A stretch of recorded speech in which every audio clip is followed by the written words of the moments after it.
Hello and welcome दोस्तों। आज बात करेंगे कि चोरी क्या होती है, चोरी करने पर कितनी सज़ा का प्रावधान है और चोरी, लूट और डकैती में क्या फ़र्क है। तो आइए शुरू करते हैं। यदि बात करें चोरी की तो चोरी को इंडियन पेनल कोड 1860 के अंडर सेक्शन 378 में डिफाइन किया गया है। यदि कोई पर्सन किसी दूसरे पर्सन के कब्जे से उसकी संपत्ति को यानी कि मूवेबल प्रॉपर्टी को उसकी सहमति के बिना बेईमानी की नीयत से लेने का आशय रखते हुए उस प्रॉपर्टी को हटाता है तो यह कहा जाता है कि वह चोरी करता है। चोरी में 3 चीज़ें इम्पोर्टेंट है। पहली, मूवेबल प्रॉपर्टी यानी कि उसको एक जगह से दूसरी जगह मूव किया जा सकता हो।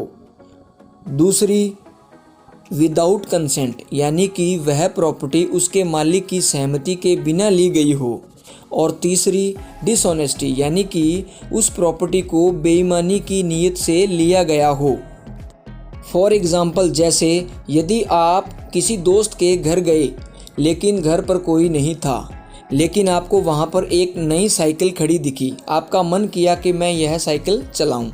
आपके द्वारा उस साइकिल को इस नीयत से लाया जाए कि मैं साइकिल चलाकर वापस वहाँ छोड़ दूंगा, तो यह चोरी नहीं है। हालांकि यहाँ पर साइकिल मूवेबल भी है, उसको एक जगह से दूसरी जगह मूव भी किया जा सकता है और उसके मालिक की सहमति भी नहीं है, लेकिन यहाँ पर साइकिल को बेईमानी की नीयत से नहीं हटाया जा रहा, इसलिए यह चोरी नहीं है। लेकिन यदि आप यहाँ पर उस साइकिल को बेईमानी की नीयत से हटाते हैं तो यह चोरी है।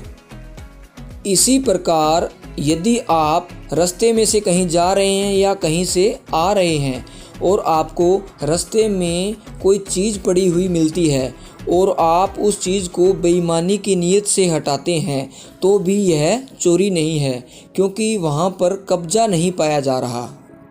यदि बात करें कि चोरी करने पर कितनी सज़ा का प्रावधान है, यदि कोई चोरी करता है और उसे दोषी करार दे दिया जाता है तो उसे आईपीसी अंडर सेक्शन 379 के अंतर्गत 3 साल तक की जेल प्लस जुर्माना या दोनों से दंडित किया जाएगा।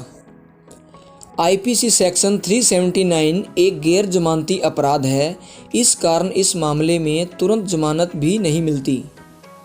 अब बात करते हैं चोरी, लूट और डकैती में क्या फ़र्क है। जब किसी पर्सन द्वारा किसी दूसरे पर्सन के कब्जे से उसकी प्रॉपर्टी को, मूवेबल प्रॉपर्टी को उसकी सहमति के बिना बेईमानी की नीयत से लेने के लिए हटाया जाता है तो वह चोरी कही जाती है।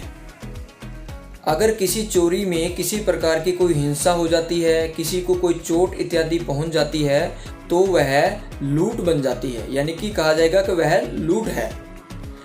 अगर 5 या 5 से अधिक लोगों द्वारा मिलकर लूट की जाती है तो वह डकैती कही जाएगी, तो कहा जाएगा कि वह डकैती है।